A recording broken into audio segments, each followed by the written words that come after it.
Hello everyone, welcome to the class once again. In last lecture, we discussed about the meaning of international business.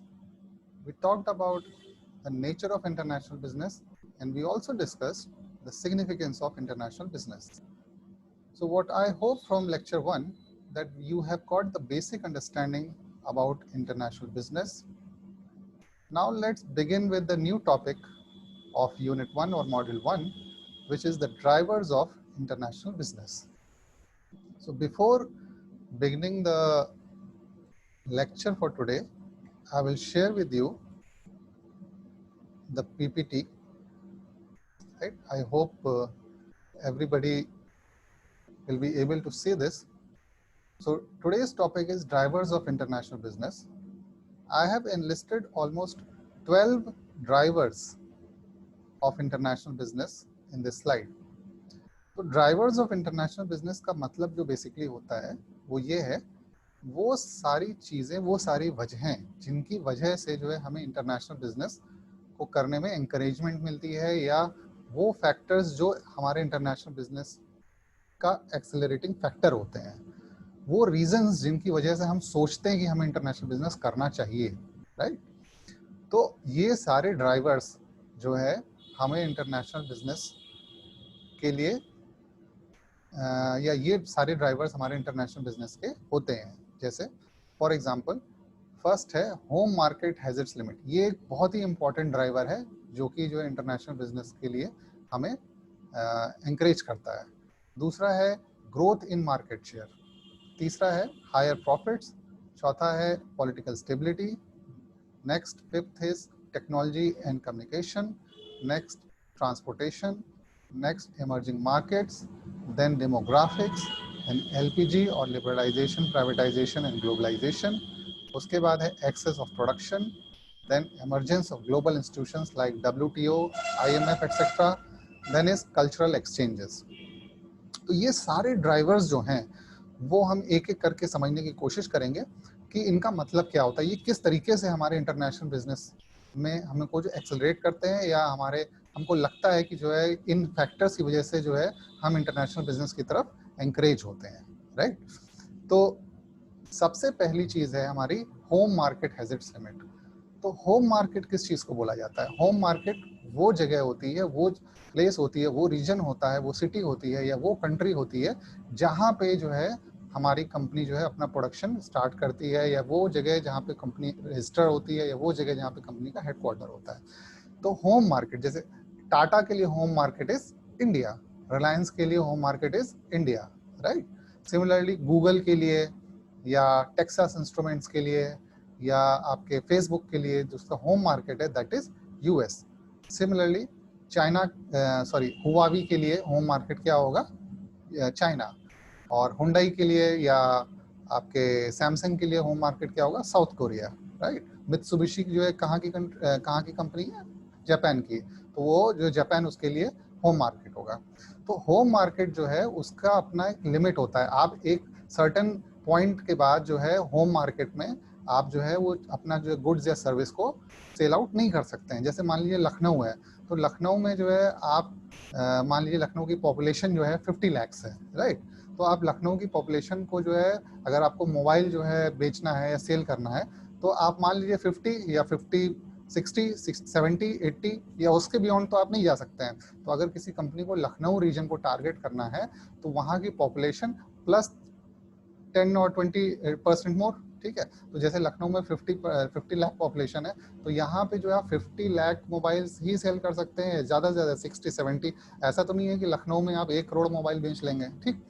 तो Lucknow reason का अपना एक limit है, उसके beyond यहाँ पे आप प्रोडक्ट्स जो है सेल नहीं कर सकते हैं।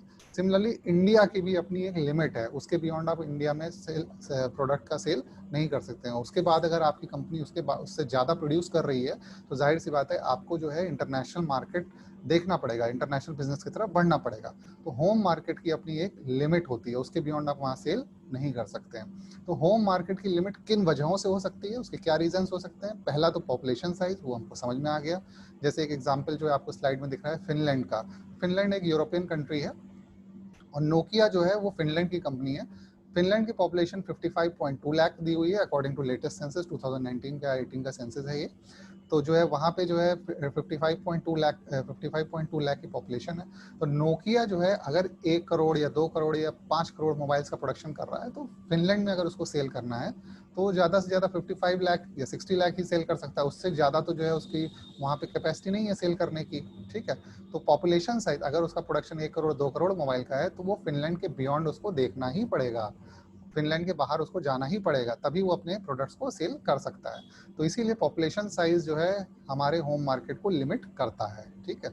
सिमिलरली साउथ कोरिया है, साउथ कोरिया की पॉपुलेशन अगर 5.16 करोड़ है और सैमसंग जो है अपने मोबाइल्स को या टीवी का प्रोडक्शन करता है जिसका मोर देन 5.16 करोड़ है, तो वो जो है साउथ कोरिया के बाहर ही सेल हो सकता है। साउथ कोरिया में तो सेल होने की पॉसिबिलिटी है नहीं, ठीक है। तो पॉपुलेशन साइज एक रीजन होता है जिसकी वजह से हमारा होम मार्केट की जो है लिमिट हो जाती है, राइट।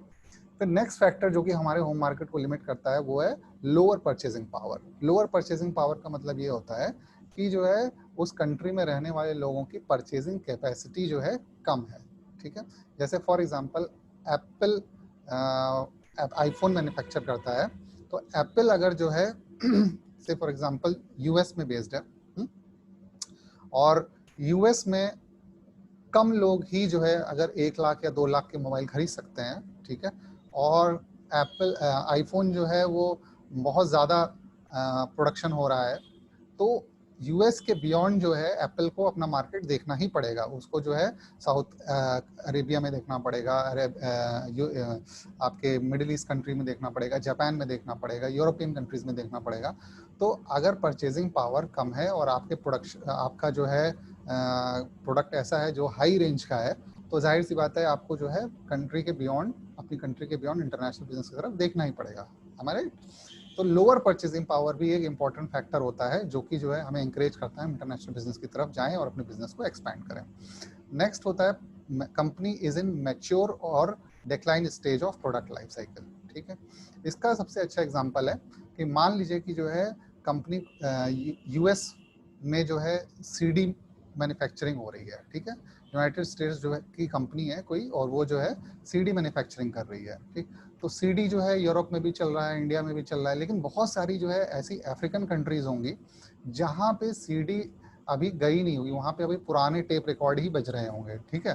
तो जब जो है यहाँ पे तो, और जाहिर सी बात है कि जो है आप जो है जब सीडी आप यूएस में, इंडिया में, जापान में यहाँ चल रहा हो और अफ्रीकन कंट्रीज में अभी भी वही पुराने टेप बज रहे होंगे, तो जब सीडी से हम लोग पेन ड्राइव की तरफ मूव कर जाएंगे तो ये सीडी आउटडेटेड हो जाएगी रिच कंट्रीज में, बड़ी कंट्रीज में।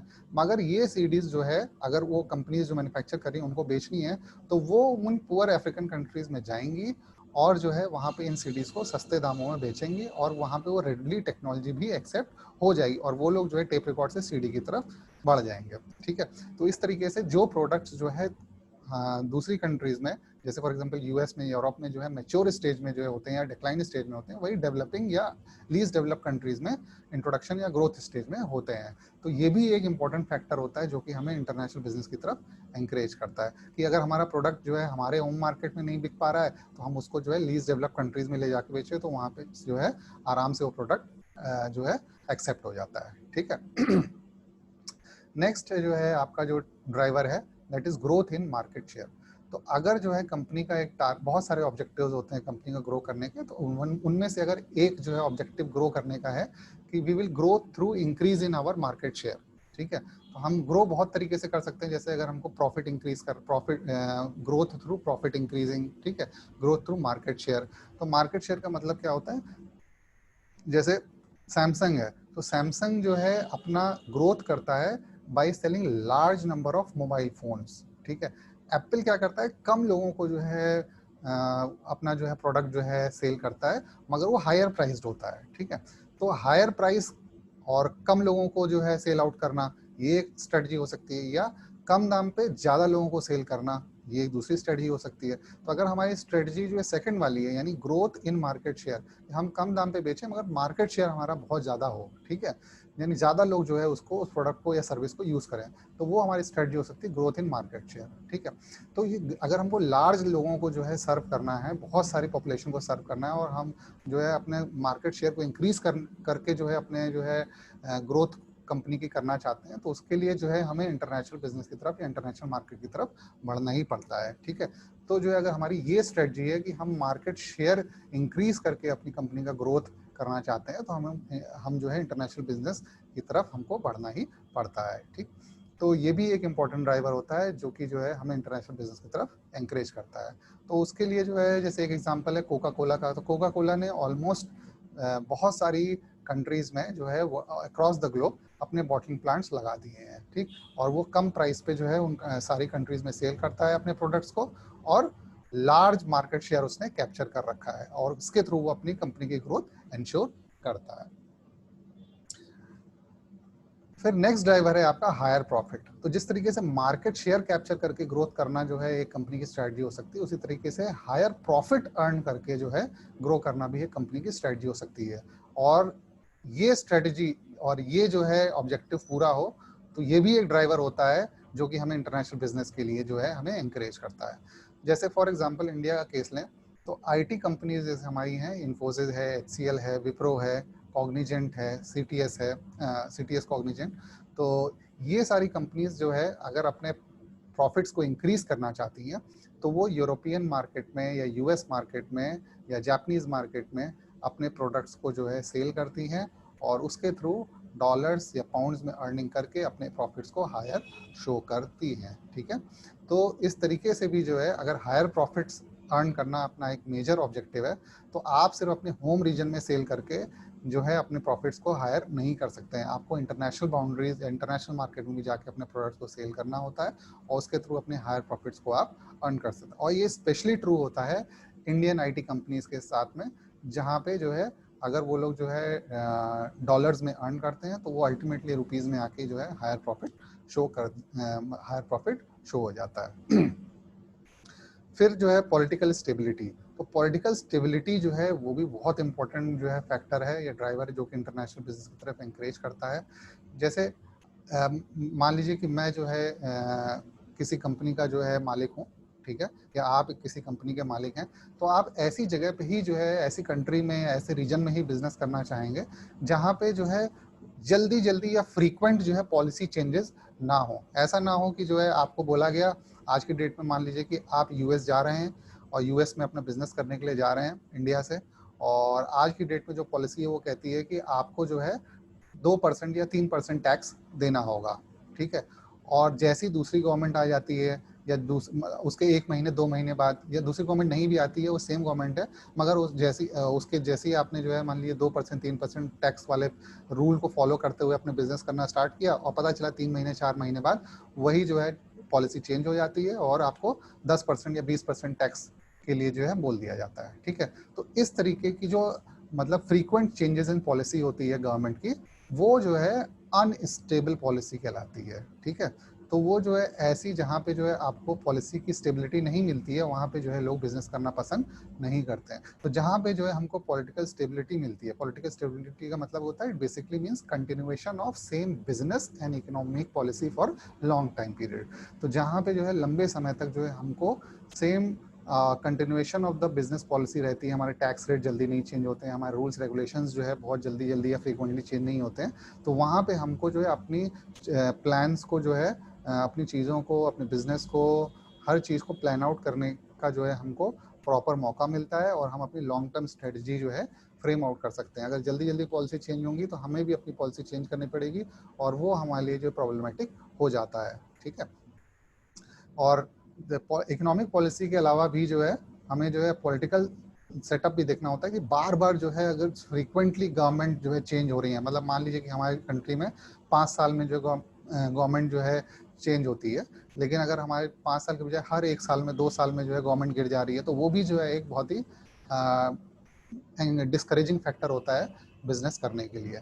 तो इसीलिए जो है जैसी कंट्री जैसे अफगानिस्तान हो गई, सीरिया हो गई, इजिप्ट हो गई, जहाँ पे जो है पॉलिटिकल स्टेबिलिटी हमको जो है नहीं दिखती है, वहाँ पे बिजनेस जो है करना जो है कंपनीज कम पसंद करती हैं। और जहाँ पे जो है स्टेबिलिटी जो है अच्छी होती है, जैसे फॉर एग्जांपल यूएस हो गया, यूरोपिया हो गया, इवन इंडिया, जहाँ पे पॉलिटिकल स्टेबिलिटी हमको अच्छी मिलती है, बार बार जल्दी जल्दी फ्रीक्वेंट गवर्नमेंट नहीं मिलती, स्टेबल गवर्नमेंट रहती है, वहाँ पे बिजनेस करना जो है लोग पसंद करते हैं। तो ये भी एक इम्पॉर्टेंट ड्राइवर होता है कि वो कंट्रीज जहाँ पे जो हमको पॉलिटिकल स्टेबिलिटी, इकोनॉमिक पॉलिसी में, बिजनेस पॉलिसी में जो है हमको स्टेबिलिटी दिखती है, वहाँ पे जो है कंपनीज जो है बिजनेस करना पसंद करती हैं। ठीक है।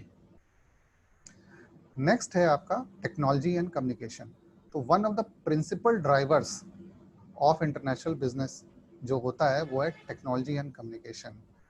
New and fast changing technology like ICT, information communication and technology, they जो टेक्नोलॉजी और कम्युनिकेशन होता है वो आज की डेट में बहुत इंपॉर्टेंट हो गया है इंटरनेशनल बिजनेस कंडक्ट करने के लिए, और इतना स्मूथ हो गया है कि नई नई टेक्नोलॉजी आ गई हैं। जैसे फॉर एग्जांपल आपको इंडिया में बैठे बैठे आप जो है नई टेक्नोलॉजीज़ के थ्रू वीडियो कॉन्फ्रेंसिंग कर सकते हैं, चाहे वो सिस्को का वेबएक्स हो, चाहे वो जूम टेक्नोलॉजी हो, और चाहे वो गूगल मीट हो। ठीक है, तो आप यूएस में बैठे बैठे इंडिया के अपने सारे एम्प्लॉयज़ के साथ चैट कर सकते हैं, अपने कस्टमर्स के साथ चैट कर सकते हैं। सिमिलरली आप फाइनेंशियल ट्रांजैक्शंस जो यूएस में हो रहा है वो आप तुरंत इंडिया में जो है सॉफ्टवेयर के थ्रू रिफ्लेक्ट करवा सकते हैं। और सिमिलरली अगर हम बात करें तो टेक्नोलॉजी और कम्युनिकेशन जो है हमारा इतना फास्ट और स्मूथ हो गया है, और ख़ास करके 4G 5G टेक्नोलॉजीज़ का यूज़ करके जो है जैसे जैसे हम लोग बढ़ रहे हैं, तो हमारी technology and communication through this जो है हमारा जो है डेटा का जो है ट्रांसफ़र जो होता है वो बहुत स्मूथ हो गया है। तो इससे जो हमें डिसीजन लेने में बहुत आसानी होती है, और क्विक डिसीजन जो है हम लोग अपनी कंपनी के लिए और अपने प्रोडक्ट्स के लिए या सर्विस के लिए ले पाते हैं। और जब हम क्विक डिसीजन ले पाते हैं और राइट डिसीजन ले पाते हैं, तो जाहिर सी बात है जो है हम हायर प्रॉफिट्स की तरफ या हायर सेल्स की तरफ बढ़ते हैं। ठीक है। सिमिलरली अगर हम सर्विस इंडस्ट्री की बात करें, तो सर्विस इंडस्ट्री में स्पेशली जो टेक्नोलॉजी एंड कम्युनिकेशन ने बहुत ही अच्छा जो है ग्रोथ शो किया है। ओके, तो ये हमारे लिए बहुत इंपॉर्टेंट हो जाता है। और coming to the next topic, तो हमारा जो नेक्स्ट टॉपिक है वो है हमारा ट्रांसपोर्टेशन का। तो ट्रांसपोर्टेशन भी जो है एक बहुत ही इम्पोर्टेंट ड्राइवर है, जो कि हमारे इंटरनेशनल बिजनेस में जो है हमको जो है encourage करता है। ट्रांसपोर्टेशन से मतलब ये है कि जैसे फॉर एग्जांपल कि वो सारे मीडियम्स जिसके थ्रू जो है हम अपने गुड्स को जो है एक जगह से दूसरी जगह तक जो है पहुंचा सकते हैं या खुद पहुंच सकते हैं। ठीक है, तो ट्रांसपोर्टेशन आज की डेट में जो है इतना स्मूथ होता जा रहा है हर दिन और हर साल जो है, जो कि एक कंट्री को दूसरे कंट्री से जो है कनेक्ट कर रहा है। जैसे फॉर एग्जांपल चाइना, यूरोप में जो है ऑलमोस्ट सारी कंट्रीज एक दूसरे के थ्रू जो है बाय रोड कनेक्ट हो चुकी हैं। तो यूरोप में जो है पूरा यूरोपियन यूनियन अगर देखा जाए, तो यूरोपियन यूनियन जो है बनाया ही इसीलिए गया था क्योंकि वो जो है आपस में जो है स्मूथ बिजनेस वो लोग जो है कंडक्ट कर सकें। तो स्मूथ बिजनेस के लिए जो है उन लोगों ने आपस में बहुत अच्छी जो है हाईवेज जो है कंस्ट्रक्ट की थी, तो एक कंट्री दूसरे कंट्री से ईजिली कनेक्ट हो गया है। सिमिलरली चाइना ने one belt one road construction जो है करवाना शुरू किया, जिसके थ्रू वो बहुत सारी एशियन कंट्रीज़ को जो है यूरोप से कनेक्ट जो है करने में हेल्पफुल जो है साबित हो रही थी वो रोड। ठीक है, अभी उसमें कुछ रोड ब्लॉक्स हैं, कुछ कंट्रीज़ को उसमें पॉलिटिकल जो है प्रॉब्लम्स हैं बहुत सारी, मगर जो है once one belt one road is completed, तो वो जो है इंटरनेशनल बिजनेस को बहुत ज़्यादा एक्सीलरेट करेगी, क्योंकि एक जगह से दूसरी जगह सामान पहुंचाना जो है बहुत स्मूथ हो जाएगा, इजी हो जाएगा और सस्ता हो जाएगा। ठीक है, सिमिलरली बहुत सारी जो है अब बजट फ्लाइट्स जो है इंटरनेशनल रूट्स पे जो है ऑपरेट करने लग गई हैं, जिस जो कि जिनका जो है एयर फेयर भी बहुत ड्रास्टिकली रिड्यूस हो चुका है। सिमिलरली जो है हर साल जो है हम देख रहे हैं कि जो है नए नए सी रूट्स भी ओपन हो रहे हैं, जो कि पुराने सी रूट्स के कंपेरिजन में ज़्यादा सेफ हैं और ज़्यादा इकोनॉमिकल हैं। बहुत सारी जो है सी रूट्स में जो है डेवलपमेंट हुई है, और इसकी वजह से सी रूट जो ट्रांसपोर्टेशन जो है उसकी कॉस्ट भी बहुत ड्रास्टिकली कम हुई है। हमारे इंटरनेशनल बिजनेस में जो है, इंटरनेशनल ट्रांसपोर्टेशन में सबसे ज़्यादा जो है अगर ट्रांसपोर्टेशन गुड्स का होता है, एक्सपोर्ट इम्पोर्ट होता है, वो सी रूट के थ्रू होता है। और जो है कई सालों में पिछले देखा गया है कि सी रूट के थ्रू ट्रांसपोर्टेशन का जो परसेंटेज है वो भी इंक्रीज हुआ है और कॉस्ट भी जो है काफ़ी रिड्यूस हो गई है। तो ट्रांसपोर्टेशन इतना स्मूथ हो रहा है और दिन पर दिन हर कंट्री एक दूसरे के साथ कोऑपरेट करके जो है sea route, land route, air route को जो है काफ़ी स्मूथ आउट कर रही है। तो वो भी एक इम्पॉर्टेंट ड्राइवर है जो कि इंटरनेशनल बिजनेस के लिए जो है कंपनीज को और कंट्रीज को एंकरेज करता है। तो अगर ट्रांसपोर्टेशन ही अच्छा नहीं होगा और एक जगह से दूसरी जगह सामान पहुंचाने में जो है प्रॉब्लम्स होंगी या कुछ कंट्रीज जो है रोड ब्लॉक्स क्रिएट करेंगी, तो वो बहुत ही डिस्करेजिंग फैक्टर होगा इंटरनेशनल बिजनेस के लिए। ठीक है, नेक्स्ट जो आप देखेंगे वो है आपका फैक्टर दैट इज या वो driver that is emerging markets. तो इमर्जिंग मार्केट्स जो है उन सभी मार्केट्स को बोला जाता है जो कि पहले, कुछ समय पहले तक जो है लीस्ट डेवलप इकोनॉमीज कही जाती थी, मगर वो धीरे धीरे जो है अपने आप को ओपन कर रही हैं इंटरनेशनल ट्रेड के लिए, इंटरनेशनल बिजनेस के लिए। और वो वहाँ पे इकोनॉमिक पॉलिसीज़ भी काफ़ी जो है स्टेबल जो है हो रही है। वहाँ पे पॉलिटिक्स या पॉलिटिकल पार्टीज़ जो अपनी गवर्नमेंट फॉर्म कर रही हैं वो भी जो है स्टेबल हो रही है, यानी पॉलिटी भी स्टेबल हो रही है। तो बहुत सारे फैक्टर्स हैं जिसकी वजह से जो है कुछ नई कंट्रीज़ हैं जो कि जो है इंटरनेशनल बिजनेस में जिन लोग को हम देख रहे हैं जो कि बिजनेस पॉइंट ऑफ व्यू से काफ़ी एंकरेजिंग है। जैसे for example African countries like Kenya, Asia में वियतनाम, बहुत सारी साउथ ईस्ट एशियन कंट्रीज़ हैं हमारी, और जहाँ कंबोडिया भी हो गया उसमें से एक। तो जहाँ पे ट्रेड बैरियर्स जो है रिड्यूस किए जा रहे हैं, बहुत ज़्यादा कस्टम ड्यूटीज़ नहीं लगाई जा रही हैं, या बहुत ज़्यादा जो है उन पे रेस्ट्रिक्शंस या रेगुलेशंस लगाने की जो है जो पहले से जो है सिस्टम चला रहा था उसमें थोड़ा बहुत रिलैक्सेशन किया गया है। तो ये सारी जो चीज़ें हैं जो इंटरनेशनल बिजनेस को या कंपनीज़ को या सीईओज़ को या चेयरपर्सन ऑफ द कंपनी को एंकरेज करती हैं कि वहाँ पे बिजनेस सेटअप किया जाए और वहाँ पे भी जो है अपनी बिजनेस अपॉर्चुनिटी को तलाशा जाए। तो बहुत सारी इमर्जिंग कंट्री, देखिए यूरोप जो आपकी जो है स्टेबल जो आपकी रिच कंट्रीज़ हैं वहाँ पे कंपटीशन भी बहुत हाई है, और इसीलिए बहुत सारी इमर्जिंग कंट्रीज़ जो हैं वहाँ पे नई नई अपॉर्चुनिटीज़ मिलती हैं। वहाँ पे डेवलपमेंट का स्कोप बहुत होता है। वहाँ पे A to Z, चाहे वो सड़कें बनाना हो यानी रियल एस्टेट के प्रोजेक्ट्स हों, चाहे वो जो है आपके सर्विस इंडस्ट्रीज़ हों, चाहे वो आपकी जो है एजुकेशन से, ऑटोमोबाइल से, किसी भी सेक्टर में आप ले लीजिए, आपको जो है बहुत अपॉर्चुनिटी मिलती है वहाँ पे कुछ नया करने का और जो है वहाँ से प्रॉफिट अर्न करने का। तो इमर्जिंग मार्केट्स जो हैं वो बहुत ही एक एंकरेजिंग जो है ड्राइवर है कि हमें इस तरह का मार्केट रेडली अवेलेबल हो रहा है जहाँ पे हम जाके बिजनेस कर सकते हैं, बहुत ज़्यादा रेगुलेशंस नहीं है। तो वो भी एक इम्पॉर्टेंट ड्राइवर होता है इंटरनेशनल बिजनेस कंडक्ट करने के लिए। नेक्स्ट फैक्टर है आपका डेमोग्राफिक। ठीक है तो डेमोग्राफिक्स जो होता है उसका मतलब होता है पॉपुलेशन, एज, उसका रेशियो, इस तरह की बातें जब हम बात करते हैं, जेंडर, तो इस तरह की हम बातें करते हैं तो वो डेमोग्राफी में आ जाता है। ठीक है, तो अगर हम लोग यूरोपियन कंट्रीज़ या जापान या यूएस या कनाडा, इन कंट्रीज़ की जो है बात करते हैं तो वहाँ पे हमको दिखता है कि जो है जो वहाँ की पॉपुलेशन जो है काफ़ी एज कर रही है, यानी percentage of people who are more than 60-70 years, उनकी पॉपुलेशन का रेशो काफ़ी ज़्यादा है, और यंग पॉपुलेशन जो है वहाँ पे काफ़ी कम दिखती है compare to that in countries like India. वहाँ पे क्या है कि जो है यंग पॉपुलेशन जो है काफ़ी है, और English speaking population, tech savvy जो है पॉपुलेशन, वो जो है काफ़ी उसका हायर परसेंटेज है।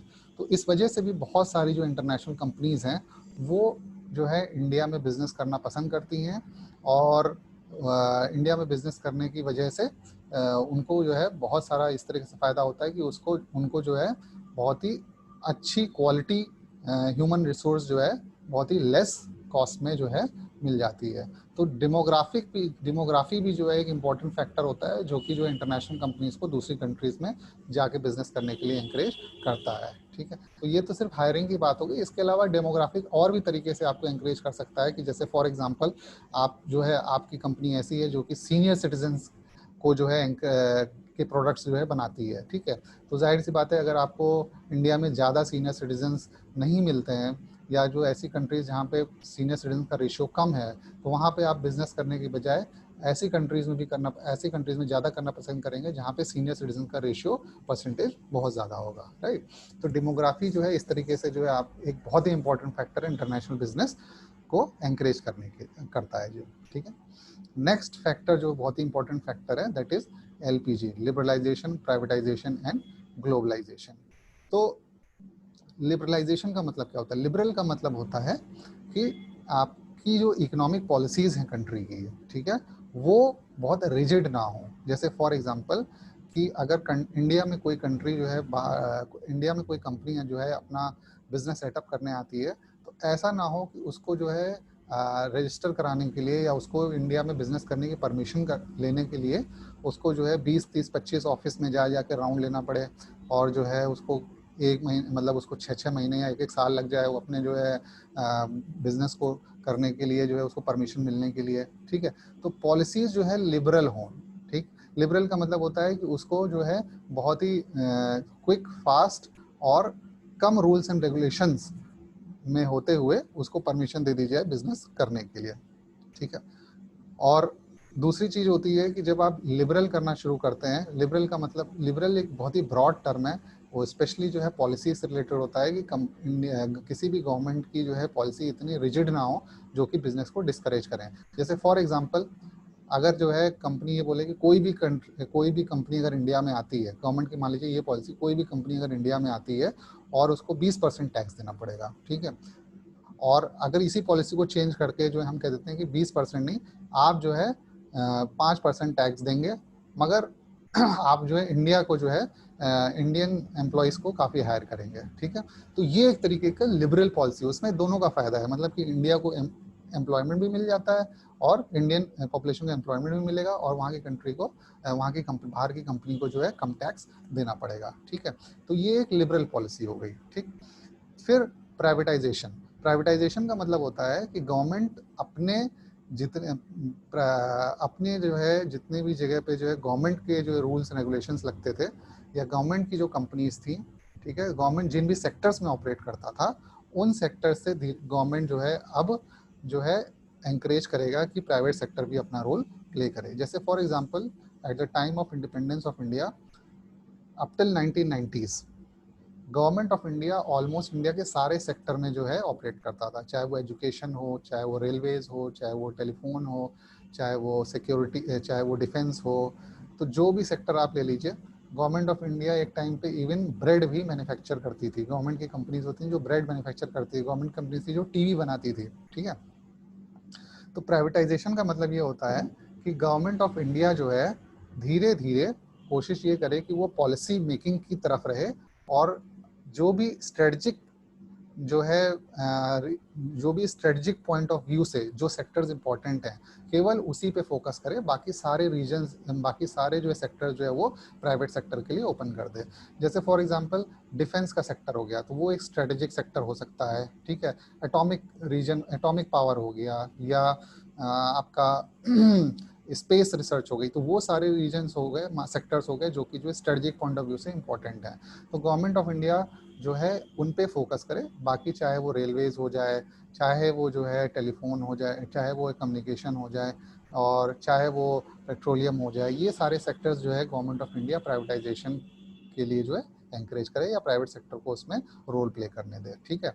तो लिबरलाइजेशन हो गया, प्राइवेटाइजेशन हो गया, और थर्ड पॉइंट होता है ग्लोबलाइजेशन। ग्लोबलाइजेशन का मतलब होता है कि जो है गवर्नमेंट्स को एंकरेज करना चाहिए कि उनके कंट्री की कंपनीज जो है दूसरे कंट्रीज में जाके बिजनेस करें, बाहर की कंपनीज इंडिया में जाके बिजनेस करें। ग्लोबलाइजेशन एक बहुत ही ब्रॉड टर्म है, और बट इकोनॉमिक टर्म्स में जो है ये बोला जा सकता है, ग्लोबलाइजेशन का मतलब ये होता है कि बाहर की कंपनीज जो हैं वो किसी भी अपने देश में आके बिजनेस करें, अपने देश में दूसरी जगह जाके बिजनेस करें। तो ये ग्लोबलाइजेशन का जो है इंपॉर्टेंट एस्पेक्ट होता है। इसमें कल्चरल एक्सचेंज भी होते हैं, और बहुत सारी जो है इसमें चीज़ें इन्वॉल्व हो जाती हैं। तो लिबरलाइजेशन, प्राइवेटाइजेशन और ग्लोबलाइजेशन, तो जब ये तीन फैक्टर्स जो है किसी भी कंट्री जो है इन तीन फैक्टर्स को एंकरेज करती है, LPG जो सिंगल फैक्टर है उसके भी तीन पार्ट बोल सकते हैं हम, लिबरलाइजेशन, प्राइवेटाइजेशन और ग्लोबलाइजेशन, जब इनको एंकरेज करती है कोई भी कंट्री, तो वो बहुत ही इंपॉर्टेंट फैक्टर हो जाता है जो कि इंटरनेशनल बिजनेस को एनकरेज करता है। तो एलपीजी, कोई भी गवर्नमेंट अगर जो है एलपीजी के कॉन्सेप्ट को एक्सेप्ट करती है, that is a very very important driver और encouraging factor for international business. ठीक है। नेक्स्ट पॉइंट है that is access of production. तो एक्सेस ऑफ प्रोडक्शन जो है, मान लीजिए का मतलब होता है कि अगर मान लीजिए कि आपने 10 मशीन्स लगा रखी हैं, ठीक, तो 10 मशीन्स जो है 100 या 200 या 1000 नंबर ऑफ यूनिट्स जो है किसी भी चीज़ का प्रोडक्शन करती हैं। जैसे फॉर एग्जांपल नोकिया ने मान लीजिए 10 मशीन लगा रखी है और वो 100 मोबाइल्स का प्रोडक्शन करती है। ठीक है। तो 100 मोबाइल्स का प्रोडक्शन अगर वो कर रही है तो 100 और मगर जो है जिस रीजन में वो सेल कर रही है उस रीजन में सिर्फ 10 लोग रहते हैं। तो 10 मोबाइल्स बेचने के बाद जो भी 90 मोबाइल से 90 मोबाइल जो एक्सेस में बच जा रहे हैं, वो कहाँ पे, उनका क्या होगा? उनको डंप तो किया नहीं जा सकता। तो एक्सेस ऑफ प्रोडक्शन अगर जो है हो रहा है तो भी वो जो है हमारे लिए वो एनकरेजिंग फैक्टर है कि हम इंटरनेशनल बिजनेस की तरफ देखें, उसको आई करें और उसकी तरफ हम लोग मोटिवेट हों। तो access of production is also an important factor या ड्राइवर जो कि हमें इंटरनेशनल बिजनेस की तरफ एनकरेज करता है। ठीक है। Then it is emergence of global institutions like WTO, IMF, etc. तो WTO का मतलब होता है वर्ल्ड ट्रेड ऑर्गेनाइजेशन और IMF का मतलब होता है इंटरनेशनल मॉनेटरी फंड। तो ये कुछ ग्लोबल इंस्टीट्यूशंस हैं जिसके जो है ऑलमोस्ट वर्ल्ड के सारी इकोनॉमीज जो है इनकी मेंबर्स हैं। WTO का अपना काम होता है ट्रेड को जो है स्मूथ आउट करना, पॉलिसीज बनाना कि इंटरनेशनल बिजनेस कैसे कंडक्ट होगा ताकि कोई कॉन्फ्लिक्ट ना हो एक कंट्री और दूसरी कंट्री के बीच में। Similarly IMF, international monetary fund का बेसिकली काम होता है अगर किसी कंट्री की इकोनॉमी जो है काफ़ी पुअर हो जाती है, वहाँ बैलेंस ऑफ पेमेंट का इशू हो जाता है, तो उसको जो है वो लोन देता है। तो ये सारी चीज़ें होती हैं, इजी क्रेडिट देता है। तो ये सारी चीज़ें जो है बहुत इंकरेज करती है, क्योंकि हमें कॉन्फिडेंस आता है कि अगर इंटरनेशनल बिजनेस में कोई कॉन्फ्लिक्ट होता है एक कंट्री से दूसरे कंट्री के बीच में, तो वो जो है उसके लिए इंटरनेशनल आर्बिट्रेशन जो है WTO जो है इंश्योर करता है, और ताकि स्मूथ आउट मतलब आराम से जो है उन कॉन्फ्लिक्ट्स का रेजोल्यूशन हो जाए। ठीक है। एक कंट्री दूसरी कंट्री पे जो है कोई गलत तरीके से जो है प्रेशराइज ना कर सके वर्ल्ड ट्रेड में या इंटरनेशनल बिजनेस में।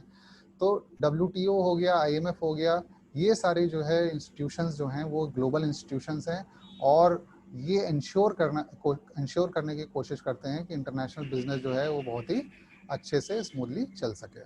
ठीक है। लास्ट इंपॉर्टेंट फैक्टर है जो ड्राइवर है दैट इज कल्चरल एक्सचेंज।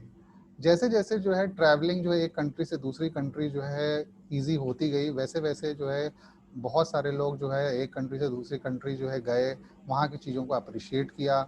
और जैसे इंडिया से बहुत सारे लोग जो है US सेटल हुए और वो लोग पहले से ही, और वो वापस इंडिया भी आते थे, तो उनको पहले से ही जो है इंडियंस को जो है KFC या आप दूसरे प्रोडक्ट्स की बात कर लीजिए, चाहे वो मैकडी हो गया, मैकडोनल्ड्स हो गया, उनके प्रोडक्ट्स के बारे में इंडिया में पहले से ही बहुत नॉलेज होता था। बहुत कम लेवल पे था मगर पता था लोगों को।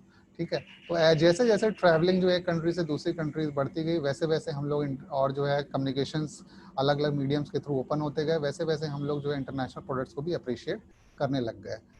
तो इस तरीके से जो है इंटरनेशनल कंपनीज जो हैं वो जब ये समझ जाती थी कि जो है हमारे प्रोडक्ट के बारे में पहले से ही दूसरी जगहों पे नॉलेज है, तो वो भी एक बहुत ही इंकरेजिंग फैक्टर होता था जो है, जो कंट्रीज मोटिवेट होती थी दूसरी जगह पे और इंटरनेशनल बाउंड्री में या इंटरनेशनल मार्केट में अपने बिजनेस को करने के लिए। तो इस तरीके से हम लोग देख सकते हैं कि जो है ये सारे फैक्टर्स जो है, चाहे वो home market has its limit, growth in market share, higher profit, political stability, technology and communication, transportation, emerging market, demographics, LPG, access of production, emergence of global institutions like WTO, IMF, or cultural exchange. These are very important 12 drivers of international business. ठीक है। तो इस तरीके से जो है हम लोग जो है आज का लेक्चर कंप्लीट करते हैं। And thank you for joining for this lecture and we'll meet for next lecture soon.